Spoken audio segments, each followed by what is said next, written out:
Bom dia, graça e paz, amém? Louvado seja o nome do Senhor. Vamos abrir a palavra em Oséias, capítulo 6. Profeta Oséias, capítulo 6, versículo 3.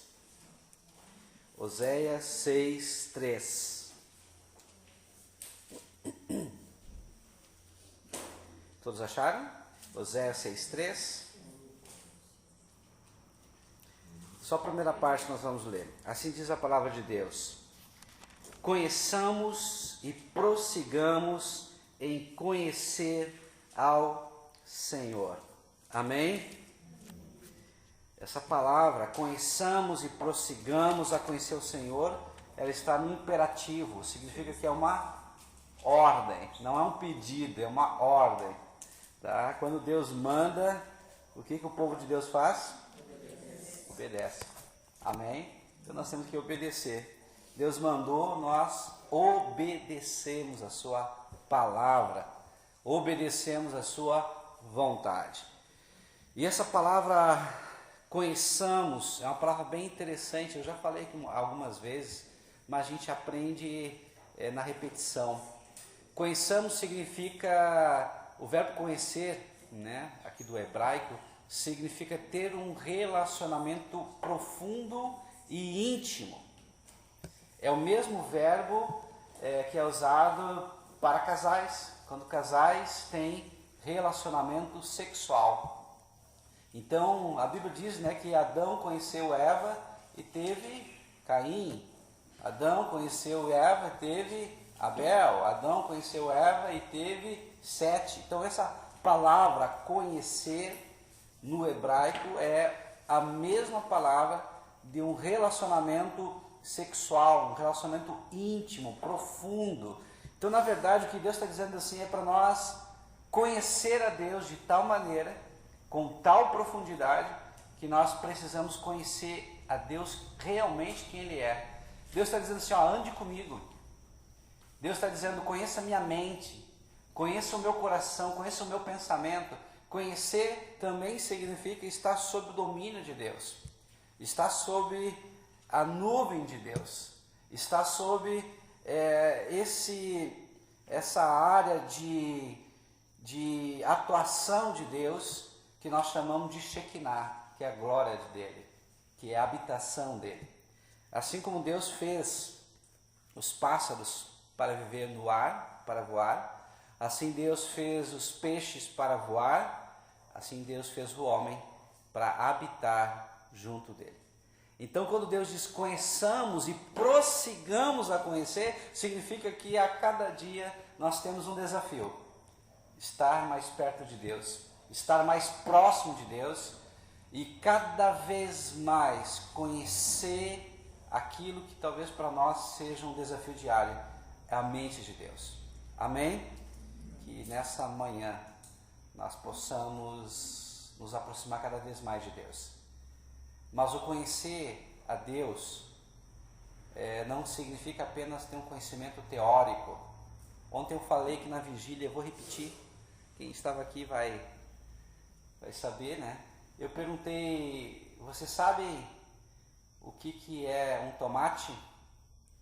É o que um tomate? Uma fruta. Tem certeza que é uma fruta? Quem acha que tomate é uma fruta, levanta a mão. É uma fruta. Tomate é uma fruta. Ou seja, conhecer o que o tomate é algo interessante, é claro que é. Mas vocês colocariam tomate numa salada de fruta? Sim ou não? É claro que não, né? Isso é sabedoria. Conhecer significa saber o que ele é. Agora, sabedoria significa saber onde tu usar. Ou seja, você conhece que tomate é uma fruta, mas você sabe que tomate não casa bem numa salada de fruta. Então, queridos, Deus quer que a gente venha conhecer a Deus de tal maneira que a gente venha entender a mente dele, os pensamentos dele. Isso só é possível através do Espírito Santo de Deus. Porque é o Espírito Santo de Deus que nos leva a conhecer o Senhor como Ele é. Amém? Que a cada dia você venha pedir para o Espírito Santo de Deus te levar para mais profundo na intimidade com Deus. Que a cada dia você venha pedir para o Espírito Santo de Deus te levar numa intimidade mais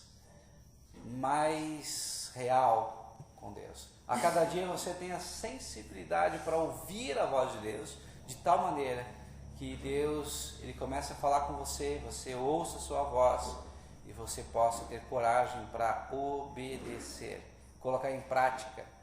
Então a obediência, o colocar em prática, isso na verdade ela resume não só o temor de Deus, mas também resume a sabedoria, porque o temor de Deus é o princípio da sabedoria, e a sabedoria é necessário para que nós venhamos realmente a conhecer a Deus e prosseguir a conhecer a Deus. Amém? Amém. Amém. Então nós vamos agora nesse primeiro momento fazer uma revisão, uma breve revisão, rápida, dentro do possível, mas necessária para a prova Atos dos Apóstolos. Primeira pergunta então que eu faço para vocês aqui é relativo à questão de Atos dos Apóstolos. Quem é o autor de Atos dos Apóstolos? Lucas, muito bem. Lucas, ele era judeu, sim ou não? Não, ele era grego. Então ele é na verdade o único autor do Novo Testamento ou da Bíblia, né? Dá para dizer como um todo, né? Que não é judeu. Algo bem interessante, né? Bem importante também. Outra coisa interessante aqui é a questão do Atos dos Apóstolos. Ele foi escrito como um livro à parte ou fazia parte de um outro livro? Ele fazia parte de uma grande obra, né? Mas ele era outra parte do mesmo livro, ou seja, era um livro grande, vamos dizer assim, o Evangelho de João, e junto com ele também tinha Atos dos Apóstolos, que era a segunda parte desse livro. Então ele fazia parte de algo maior, que é algo que Lucas escreveu. Primeiro o Evangelho, contando a biografia de Jesus, depois Atos dos Apóstolos, que é quando começou a igreja, a manifestação do Espírito Santo, o crescimento da obra de Deus, né? Outra coisa interessante relativo à questão do Evangelho, do Atos dos Apóstolos, tá? Quais são os personagens principais do Atos dos Apóstolos? Paulo e Pedro, né? Embora que Atos fale um pouco sobre Barnabé, Atos fala um pouco sobre Estevão, Filipe, né? João Marcos, mas as figuras centrais em Atos dos Apóstolos é Paulo e Pedro, ou Pedro e Paulo. Amém?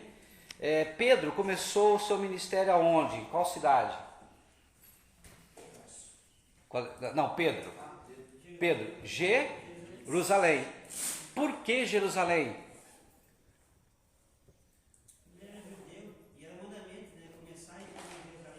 Ele era judeu e era o mandamento. Jesus, antes de ascender ao céu, subir aos céus, ele disse para os discípulos, né? Ficar em Jerusalém até que do alto sejais revestido de poder. Então, o Espírito Santo veio sobre eles, né, lá no cenáculo, né? Na casa de João Marcos, casa da mãe de João Marcos, e lá eles foram tomados pelo Espírito Santo, que é o Pentecoste, e a partir dali, né, Jesus depois, antes de subir, ele disse, né, mas, Atos 1:8, mas recebereis poder, ao descer sobre vós o Espírito Santo, e sereis minhas testemunhas, tanto em Jerusalém, Judeia, Samaria e até os confins da terra. Isso significa que eles cumpriram a ordem cabalmente. Começaram a trabalhar, a proclamar o Evangelho em Jerusalém, onde Pedro, né, foi um dos expoentes máximo. Depois foram para Samaria, né, principalmente Filipe, onde ele residiu em Samaria. Depois Pedro acabou indo para Samaria também, né? Teve situações que aconteceram lá em Samaria, como o centurião Cornélio. Depois ele foi os discípulos foram até os confins da terra, principalmente através de Paulo. Uma coisa interessante, o livro de Atos dos Apóstolos é um livro diferente dos outros livros, porque os outros livros têm um fim. E por que o livro de Atos dos Apóstolos não tem fim? Porque continua a obra até hoje. Ou seja, nós temos que alcançar o fim do mundo. Ou seja, os últimos lugares ainda que precisam ser alcançados pelo Evangelho. Por isso que não teve fim. Então, quando é que vai ter o fim, o livro de Atos, na verdade? Quando Jesus voltar. Quando a igreja subir. Amém? Muito bem. Vamos continuando. Agora, relacionado aqui à questão do Pentecoste. Tá? No Pentecoste, o que aconteceu? Foi língua dos anjos, línguas estranhas, ou foi um fenômeno chamado grossalia? Ou seja, as pessoas falavam em outras línguas de outros povos estrangeiros. Qual é o fenômeno? Grossalia. Ou seja, as pessoas começaram a falar em línguas de outros povos. Ou seja, diferente de 1 Coríntios capítulo 13, que fala das línguas dos anjos, ou também chamamos de línguas estranhas. Essas línguas estranhas nós falamos que pode ter com interpretação e sem interpretação. Sem interpretação é para edificação pessoal. Com interpretação significa que ela é comparado ao ministério, ao dom da profecia, porque além das línguas também tem a sua interpretação. Amém? Então Pedro, na verdade, foi um grande homem de Deus, um apóstolo chamado pelo Senhor. Agora, teve um momento que começou a perseguição dos judeus. Qual é o período, qual é o marco que nós temos na perseguição aos judeus? O que efetivamente aconteceu? Que nós podemos dizer, a partir desse momento houve um acirramento, houve um agravamento da perseguição aos judeus. Qual foi o episódio?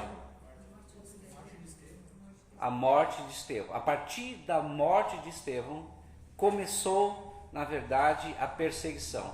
É ali que Saulo, né, as pessoas colocam as roupas, né, perto de Saulo, um jovem chamado Saulo, e a partir desse momento, então, começa a perseguição. Amém? Então, essa morte de Estevão é um marco onde teve a perseguição. Por que Deus permitiu a perseguição? Por que Deus permitiu que os discípulos fossem perseguidos, torturados, presos e até mortos? Para que se espalhasse pelo mundo. Na verdade, então, Deus permitiu para que a ordem dele, o mandamento dele se cumprisse. Né? Lembra de Babel? Deus falou para o povo, né? Agora peguem e se multipliquem e se espalhem, enchem a terra. O que eles fizeram? Se reuniam num só local. Deus conhece a estrutura humana? Com certeza Deus conhece. E Deus sabe que o homem é muito acomodado. Muito acomodado. Na verdade, ele vai tentar o quê? Fazer com que ele permaneça naquela zona de conforto. Então, por isso que Deus manda, Deus permite as lutas, as adversidades, para nos chacoalhar, para nos tirar dessa zona de conforto e fazer com que nós venhamos a cumprir o seu ID, no caso, a determinação, a ordem que o Senhor nos deu.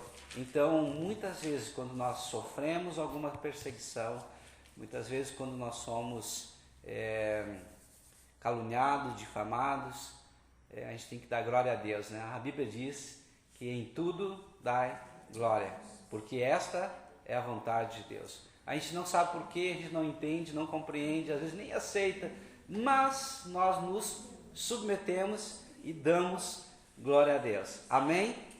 Muito bem, vamos adiante. Sobre Pedro, tá? Sobre a igreja primitiva. Nós podemos falar que essa igreja era perfeita? Sim ou não? Essa igreja primitiva era perfeita? Não, né? Por quê?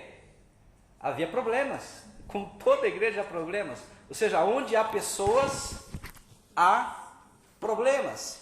Onde existem pessoas, existem problemas. Amém? Então nós temos que compreender, nós temos que entender como essas coisas funcionam.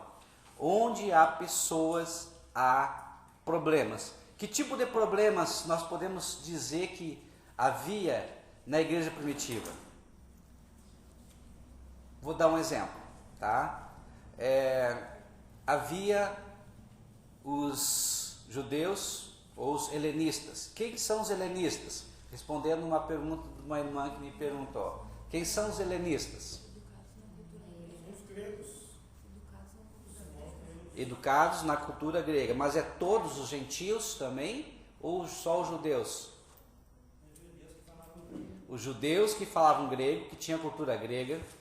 Por isso, helenista, porque eles eram influenciados pela cultura grega. Tá? Já os gentios que eram gregos, mas que eram convertidos ao judaísmo, nós chamamos de prosélitos, porque eles eram convertidos ao judaísmo. Então, quando a Bíblia fala dos helenistas, está falando dos judeus que viviam fora da Judéia e que eram influenciados pela cultura grega. Tá? Então, houve um problema, houve uma dissensão, houve uma briga, houve uma discussão. Por quê? Lá em Jerusalém estavam judeus que viviam e foram criados, nascidos na própria Judéia, e havia também os judeus que eram de origem grega, que vieram e permaneceram em Jerusalém junto com os apóstolos. E na distribuição dos alimentos para suprir as necessidades, as viúvas dos judeus helenistas estavam sendo preteridos, deixados de lado. Por quê? Muito simples, queridos. O judeu real, ele é um povo muito exclusivista. Ele se acha, né? Eu sou o povo de Deus. Ou seja, Deus mandou a lei, os profetas, a Torá, para nós. Então nós somos o povo de Deus. Só que eles não entenderam e não compreenderam que Deus tinha uma função. Qual é a função? Que o povo judeu, o povo de Israel, fosse uma luz que apontasse para o Messias. Que o povo de Israel fosse um povo selecionado para que pudesse levar a palavra para outros povos. Só que eles erraram. Eles não entenderam o propósito de Deus. Eles não entenderam que Deus tinha um propósito para aquele povo e aquele propósito tinha que se cumprir. Só que eles se fecharam e se acharam. Por isso que Deus aí abre para o mundo todo agora, através de Jesus, através do Messias, através da igreja. Então a igreja veio não para substituir Israel, mas para cumprir um propósito para o qual Israel foi chamado, mas eles falharam, que é levar o povo até Jesus, até o Messias, até Deus. Amém? Deu para entender? Muito bem, vamos adiante então. Pedro, cheio do Espírito Santo, e começa agora a falar, cheio da autoridade, depois que ele se encheu no Pentecostes do Espírito Santo. E mais ou menos 3.000 pessoas se convertem. Algo muito interessante. Ele fala, começa a organizar a igreja, e a igreja vai para frente, ela se organiza, ela sai de Jerusalém e começa, através da perseguição, ser levado e conduzido para outros povos, no caso, Samaria. Amém? Pedro, ele chega em Samaria, numa casa de um centurião chamado Cornélio, e lá também acontece o derramar, o enchimento do Espírito Santo, batiza aquelas pessoas, e Deus está dizendo para Pedro, né, através da visão que ele teve dos animais, que era para matar e para comer, que Deus não faz acepção de pessoas. Uma coisa muito interessante, muito importante para nós hoje, né? Hoje nós temos nossas igrejas, queridos, muitas pessoas que estão vindo e vão vir, cheios de problemas, cheios de defeitos, mas nós não podemos fazer cara de nojo, nós não podemos fazer uma cara de espanto, nós não podemos ficar com o pé atrás. Estão entendendo, queridos? Nós temos que amar. Pastor, uma prostituta amar? Sim. Um homossexual? Sim. Um ladrão? Sim. Seja lá quem for, nós temos que amar, temos que aprender a separar o comportamento da pessoa. A pessoa precisa ser amada, o comportamento não. A pessoa precisa ser aceita, entende? Agora não aprovado. A aceitação é diferente de aprovação. A aceitação, nós temos que aceitar todas as pessoas. A aprovação significa que o comportamento eu não preciso aprovar. Eu aceito a pessoa, mas não aprovo o comportamento, mas aceito ela e estou disposto a ajudá-la, inclusive para que Deus possa mudar o seu comportamento, mudar a sua estrutura. Então nós temos que ter isso no nosso coração bem forte. Amém? Assim como Pedro aprendeu em não fazer acepção de pessoas, também nós precisamos aprender. E agora vem Paulo, né? Paulo, ele tem uma visão, ele estava indo para Damasco, ele estava indo na direção de Damasco, onde ele iria prender muitos cristãos. E Paulo achava que estava fazendo a vontade de Deus, né? Como muitos hoje acham, né? Que estão fazendo a vontade de Deus. E lá Paulo ele tem uma visão de Jesus, e Jesus ele se apresenta para Paulo numa experiência chamada teofania. O que é teofania? É uma demonstração física de Deus. No caso, ele se apresentou fisicamente através de uma luz, através da voz e de uma imagem. Tanto que Paulo, no caso, por enquanto era Saulo, ele reconhece de Senhor, né? O que tu queres de mim?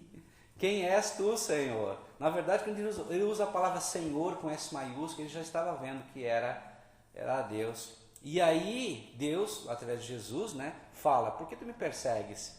E ele realmente se arrepende, fica 3 dias cegos, e aí Ananias vai, e mesmo contrariado, porque Ananias tinha medo de Saulo, ele acaba sendo curado, restaurado, batizado, e a partir de então, Saulo começa a trabalhar para o reino de Deus. Aquele que era perseguidor agora se transforma em um perseguido. Aquele que queria botar na prisão, agora ele vai para a prisão, ele sofre muito pelo amor do Evangelho, por amor de Cristo. Amém? Esse é Paulo.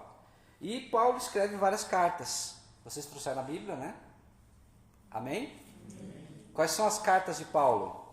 Vamos analisar? Rapidinho, pelo menos para a gente ter uma ideia. Depois que termina Atos, qual é a primeira carta? Romanos. Romanos é a carta de Paulo. Amém? 1ª e 2ª Coríntios é carta de quem? Paulo. Gálatas é carta de Paulo. Efésio é carta de Paulo.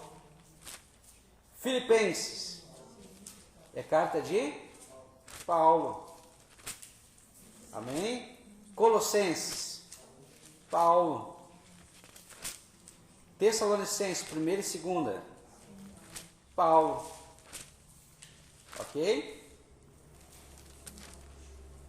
1ª e 2ª Timóteo, Paulo. Tito, Paulo. E Filemão. E acaba aqui. Hebreus é carta de quem? Não se sabe. Alguns dizem que pode ter sido de Paulo, pode ter sido de Lucas, pode ter sido de Apolo e assim por diante. Não se sabe. Mas a carta de Filemão é a última carta de Paulo. Isso é uma coisa importante a gente saber também. Amém? Vamos adiante, queridos. Por que então Paulo, então, ele é considerado o apóstolo dos gentios? Pedro é considerado o apóstolo dos judeus, porque ele pregou para os judeus. preferencialmente para os judeus. Não que ele não tenha pregado para as pessoas que não fossem judeus, né? Mas ele se concentrou nos judeus. E Paulo? Paulo é o apóstolo dos gentios porque ele foi enviado para os gentios. Ele foi enviado para alcançar o mundo todo. Por que Deus usou a vida de Paulo para ser o apóstolo dos gentios? Ele tinha conhecimento, ele sabia falar várias línguas, né? Pelo menos ele falava o hebraico, o aramaico, o grego e o latim. Eram as principais línguas da época, tá? Amém. Vamos lá. Vamos adiante.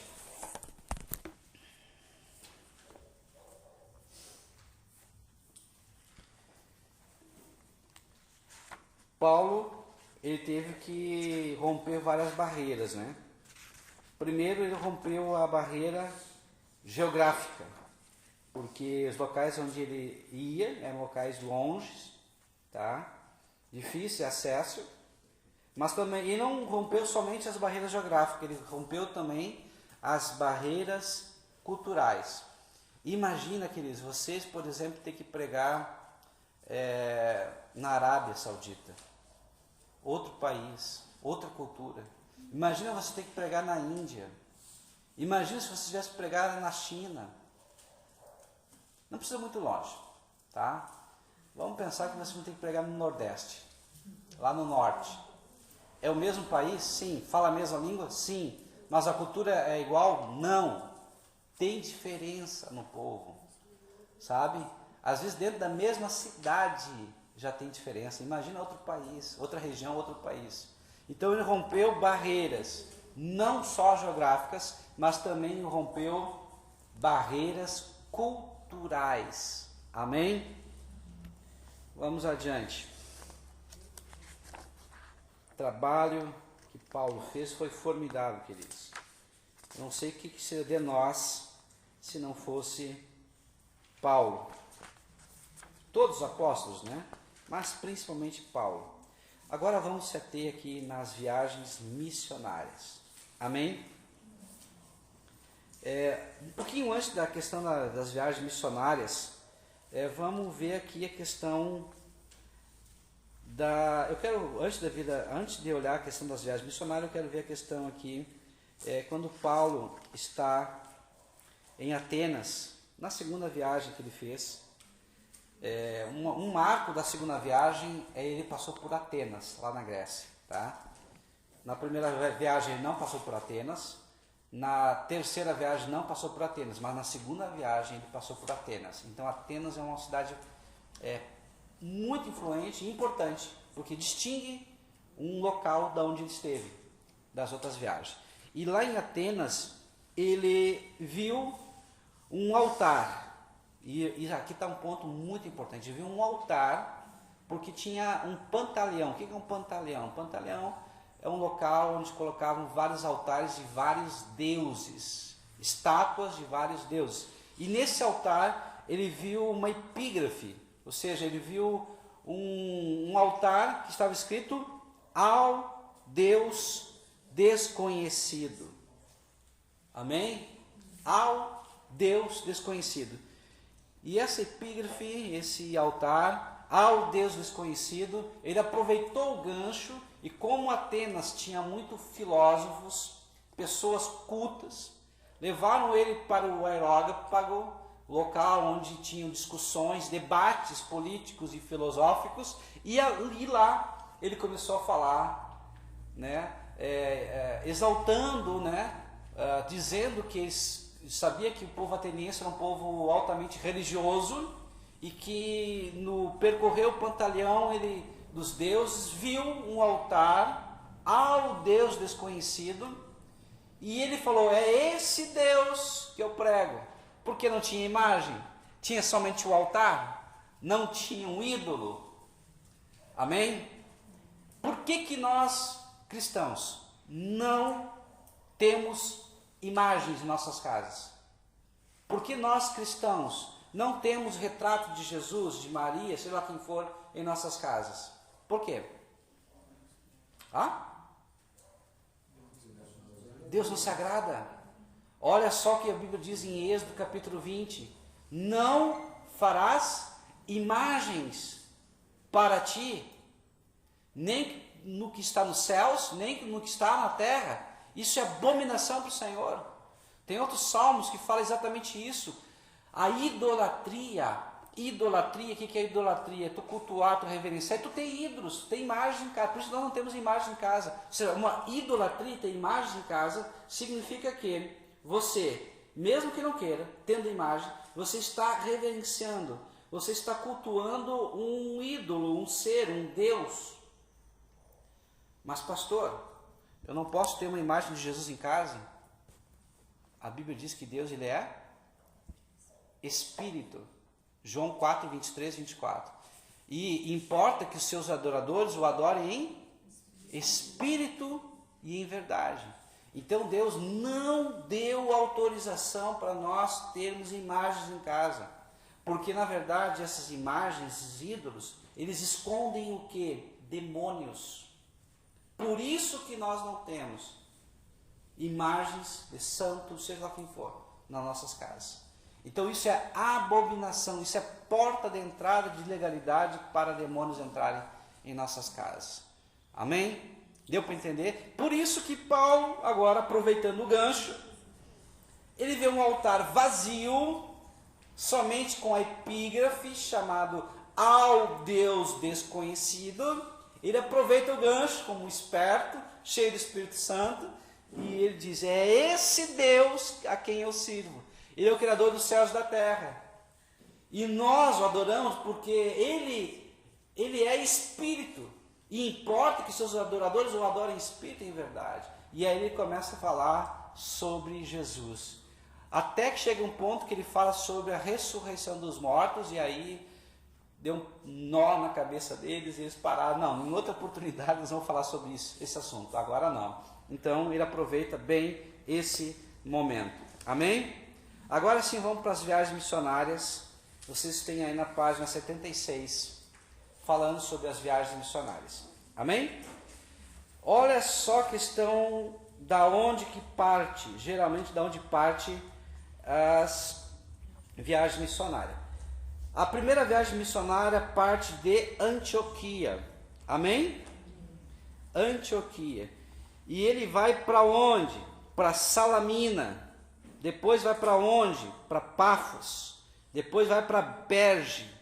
Depois vai para Antioquia da Pisídia. É outra Antioquia, mas em outro local. Depois vai para Listra. Depois vai para Icônio.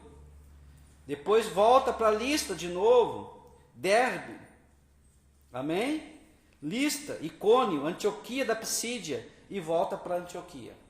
Então nós temos uma viagem curta, tá? Que o começo e o fim dessa viagem se dá em Antioquia. Amém? Então essa é a primeira viagem de missionária de Paulo. Vamos para a segunda viagem agora. Página 79. Ele começa também em Antioquia. Então a primeira e a segunda começa em Antioquia. Ele vai para Tarsus, vai para Derbe, vai para Listra, vai para Icônio, Antioquia da Pisídia, Troade, Filipos. O que acontece em Filipos? Aqui, algo bem interessante, queridos. O que acontece em Filipos?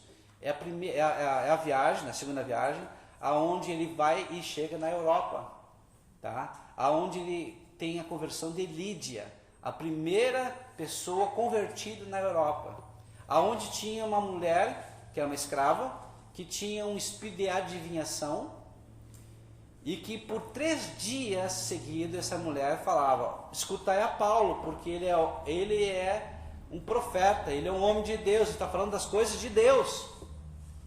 Mas essa mulher estava falando algo errado? Sim ou não? Paulo não era homem de Deus? Paulo não estava fazendo a vontade de Deus? Por que Paulo ficou importunado com essa mulher? Na verdade era uma armadilha para Paulo. O diabo queria pegar Paulo no orgulho, na soberba. E a Bíblia é bem clara, que o orgulho precede a queda, e a soberba procede a ruína. Ou seja, o diabo não podia mentir para Paulo, através daquela mulher, através daquele espírito de adivinhação. Mas o diabo, sagaz, astuto como ele é, sabia o ponto fraco de Paulo, o orgulho. Então, estava sendo inflamado o orgulho dele. Mas, no momento, o Espírito Santo tocou nele e ele se atenou, caiu a ficha. O que ele fez? Mandou embora aquele espírito e a mulher, a partir daquele momento, ficou livre daquele espírito. O que aconteceu? Foi preso, porque os donos ficaram irados com Paulo. Ele foi parar na cadeia, ele e Silas. E lá eles começam a cantar, começam a louvar, começam a adorar a Deus. O que acontece? Um terremoto, todos são libertos. O carcereiro agora vai querer se matar, e Paulo diz, não faça tal mal, porque nós todos estamos aqui. O carcereiro diz para eles, o que eu preciso fazer então para ser salvo? Porque ele entendeu que Paulo e Silas eram homens de Deus, que tinha algo de diferente na vida deles. E aí, aquela frase fatídica, linda, Atos, capítulo 16, versículo 31. Crê no Senhor Jesus e será salvo tu e a tua casa. Será salvo tu e a tua família. Que coisa linda, queridos. E a partir daí, então, no outro dia, as autoridades mandam soltar Paulo. Paulo diz, não, como é que eu vou ser solto? Nós somos cidadãos romanos, como é que vocês torturaram, botaram para a cadeia, chicotearam cidadãos romanos? E aí eles acabam vindo as autoridades, pedem perdão para Paulo e Paulo acaba saindo daquela cidade. Mas Filipos é uma cidade muito importante. Por quê? Primeiro, porque Deus em sonho disse para Paulo ir para Macedônia. E ele obedece à voz de Deus e vai para Macedônia. É o primeiro lugar que é onde eles conseguem chegar na Europa, que Filipos pertencia à Macedônia, à Europa. A primeira mulher europeia a ser salva, que é Lídia. Amém? Vamos adiante. Filipos, Tessalônica, Corinto, Mileto. Vamos de novo. Filipos, Antípolis, Bereia, Atenas. E aqui Atenas, que diz, é muito importante, porque Atenas, como eu falei, a primeira viagem eles não passam por Atenas, mas na segunda viagem eles passam por Atenas. Corinto, Éfeso, Cesareia, Jerusalém e volta novamente para Antioquia. Então é uma viagem maior, mais longa, é a segunda viagem. A terceira viagem agora,